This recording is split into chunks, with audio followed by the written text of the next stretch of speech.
I've had the S5II now for almost 2 years, and I've used it on a number of professional shoots, from corporate videos to weddings to live events to real estate photography and videography, and even a few low-budget documentaries.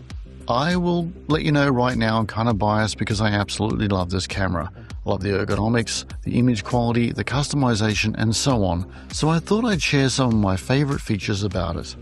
I'll probably do a few other videos later on about the S5II that focus on particular features, or maybe why I chose this camera over others that were competition at the time, like the Sony a7 IV or the Canon R6 Mark II, and of course there's the Canon R6 Mark III now, or even why I chose the S5II over the S5IIX.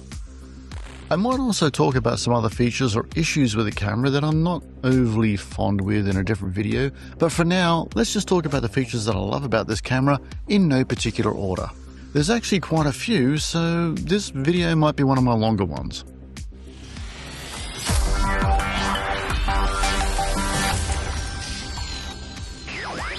The S5II is a true hybrid in every sense. But it's fair to say that the S5II is aimed more at video shooters, and it is packed with video assist tools.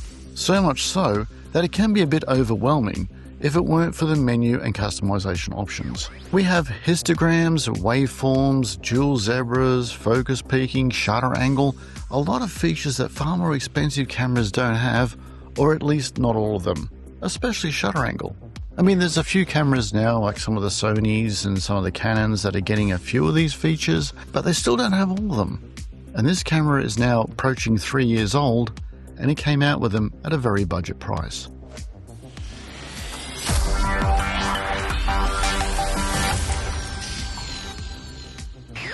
The S5II has lots of 10-bit options in 422, plus the standard 8-bit options in 420.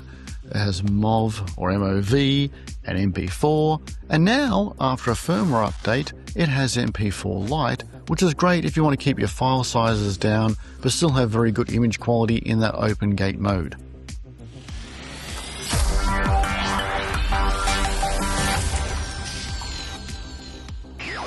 The S5II has a full-frame sensor, which of course was extremely expensive not so long ago. I've never owned a full-frame camera before I bought the S5II, so I wasn't really sure if the old full-frame love that we see on YouTube was just clickbait, or if it was something more. But I can tell you from my limited experience over the last almost 2 years that there's something a little magical about the full-frame look. It's a really nice and pleasant image. It's great to use full-frame in low light. I mean, it's incredible after coming from Micro Four Thirds how much I can push the ISO on this camera and it still looks fantastic. And of course you get that very shallow depth of field look rather easily with full frame. The sensor on the S5II is supposedly an older Sony sensor that dates back to the a7 III, which came out in 2018. And that camera still retails for around $2,500 body only. However, Panasonic have taken this same sensor and have milked every ounce of capability out of it in their S5II and the S5IIX. And now, perhaps, even in their S12E.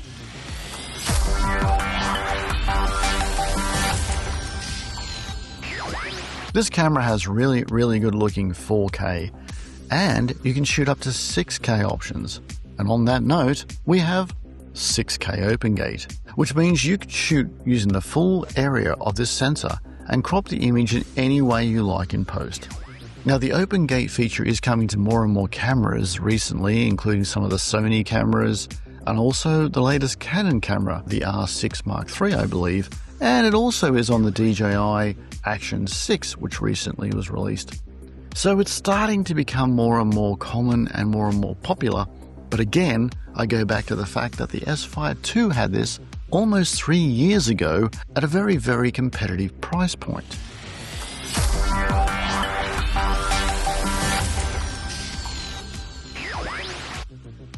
Lumix are known for their excellent stabilization, and the S5II stabilization is pretty much the best in the market at any price point, eliminating the need to use a gimbal in many cases. There's also a boost mode, which is incredible for handheld shots, meaning it can make them look like it's on a tripod.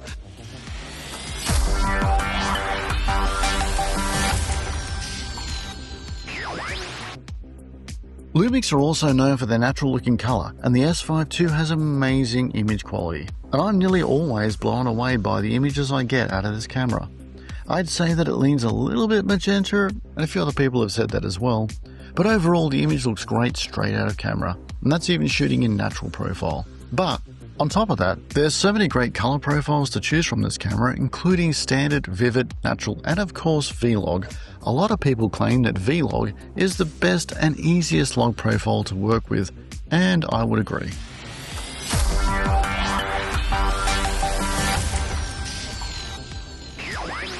The S5II also gives you the option to bake in a LUT when shooting either photo or video. This is a great way to get the look that you're after straight out of camera, which saves you time in post while also taking advantages of the dynamic range of the sensor.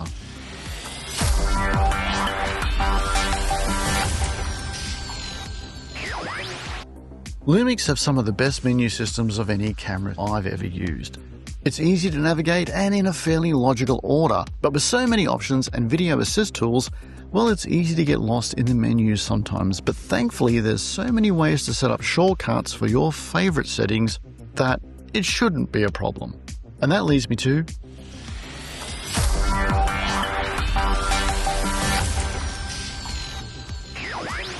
one of the things I really love most about using the S5II is the customization options. There's quick menus for photo and video, there's My Lists, there's C dials with up to 10 setting slots in C3, and plenty of custom buttons, which are so easy to customize and change from job to job, video or photo.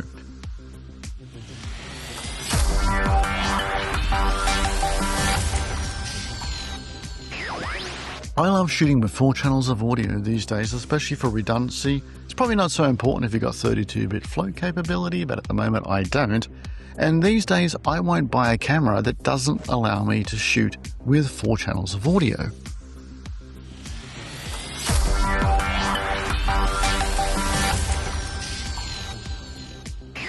Now I love the S5II's ergonomics. The buttons are where they should be, or at least for me. It feels great in the hand, it has a nice deep grip with a slight lip for your fingers, and it looks solid and very professional feeling.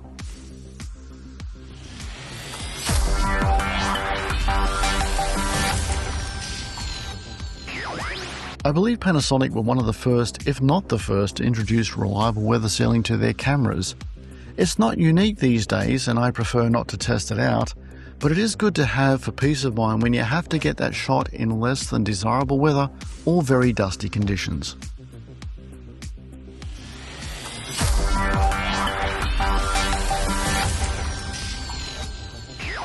There's a small fan built into a clever little compartment on the S5II and the S5IIX, so there's almost no chance of the camera overheating, which means that it's more dependable, and that's one less thing to worry about on a shoot.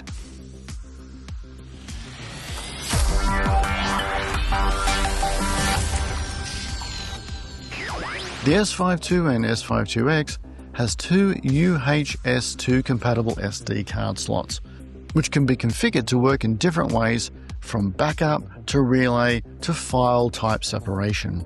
Having 2 card slots is great, especially for redundancy, which also gives peace of mind. Now granted, most cameras at this price point do have dual card slots today with very similar functionality, so this is not a specific feature of the S5II, but it's nice to have. It's also nice to have 2 dual SD cards because you do get that absolute redundancy. A lot of other cameras these days have a combination of different types of cards, maybe an SD card and a CF Express Type B, and while you do get some redundancy capabilities, not everything you shoot can be backed up on both cards.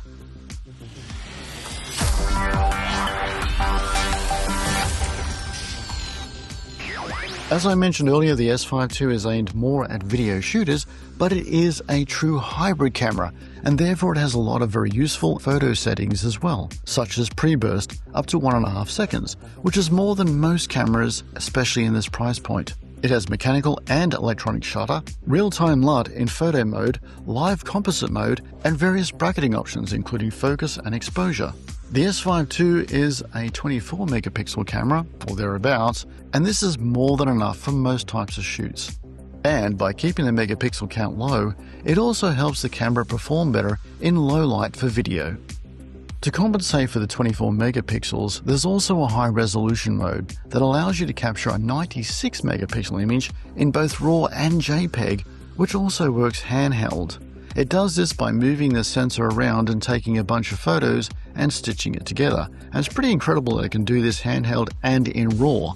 But because of the way it does it, it's only really usable for stationary subjects.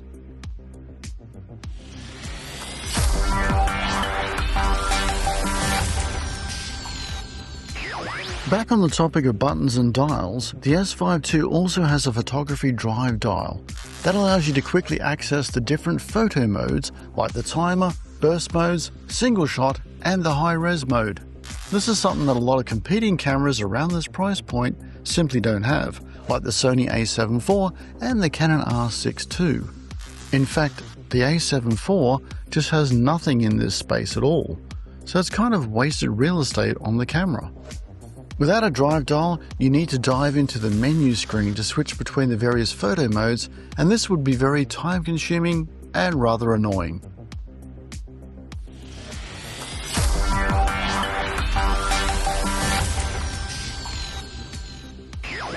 Lumix cameras have been known for many great things over the years, especially their video capabilities, but let's be honest, autofocus wasn't one of them. It's fair to say that up until 2023, Lumix cameras had the worst autofocus of any DSLR or mirrorless camera on the market. Their cameras relied on a contrast-based autofocus system which was slow and unreliable, and often completely unusable. But the S5II was the first Lumix camera to have PDAF, Phase Detect Autofocus, which works great. And even when the S5II was first released in early 2023, with the very first version of their PDAF, it still worked rather well. But it has also been updated several times over the last few years via firmware updates to include various new object detection modes and overall focus improvements. It's perhaps still not quite as good as Canon or Sony yet, but it is very close, and I found it to be extremely reliable so far. Even more so than my Canon XA50, which has the first generation of Canon's dual pixel autofocus system.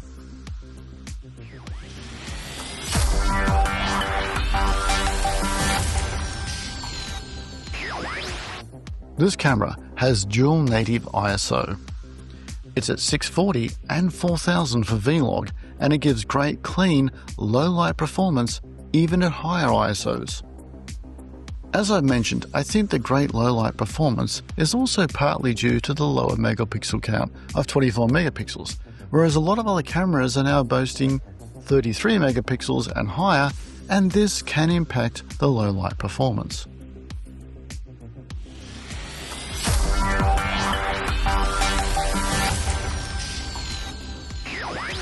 Panasonic are known for having reliable cameras. My G85 has never let me down since 2017, and the S5II is just as robust. Again, it's weather sealed, it doesn't overheat, and it's technically sound, so I never have to worry about not getting through a shoot with this camera.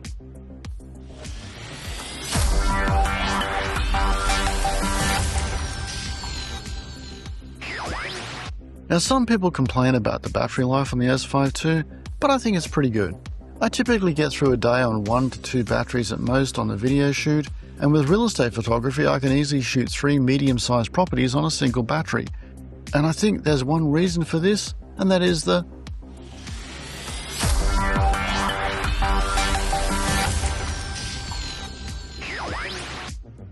Panasonic also have a fantastic sleep mode in their cameras. This was the same on my old G85 as it is on the S5II. You don't have to worry about switching the camera off between setups because it will go to sleep after a minute or two, and you can change that duration in the menus as well, which can be handy. And once it's asleep, it uses virtually no battery power at all, On several occasions I've forgotten to switch the camera off after a shoot, I've put it in my camera bag, and then I've grabbed it a week or two later and the battery level is pretty much exactly the same as when I last used it.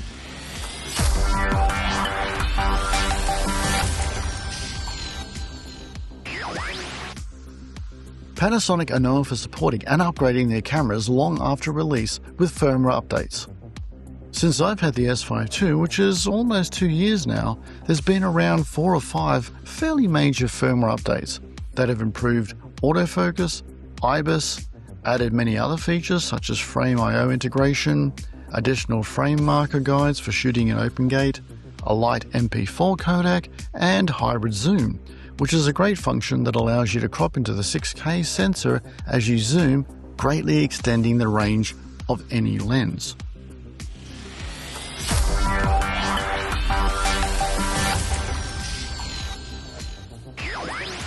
I don't shoot anamorphic, so this feature isn't really something I usually mention when I promote this camera, but it is a big deal to some people, and it's rarely seen on other cameras around this price point or even higher end models, so I've added it to the list. I can't say much more about it because I haven't used it, but apparently it works and it works very well, and it is a way of getting into anamorphic shooting at a decent budget.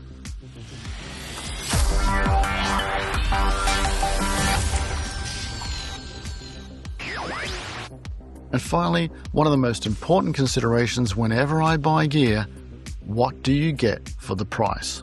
And with the S5II you get all of this at an unbeatable price point in a full-frame camera, especially now that the camera is getting close to 3 years old. You can get some great deals second-hand, but even brand new, it's come down a lot in price. And I would argue, bang for buck, even in 2025 and going into 2026, it is still the best value for money hybrid camera out there in terms of the quality, the functions, and the features, and the price. There's so much packed into this camera that a lot of us, myself included, would probably never use most of the options available, whether that's codec options, photo functions, or even the video assist features. And again, the video assist features on this camera still blow the competition away at this price point and even higher.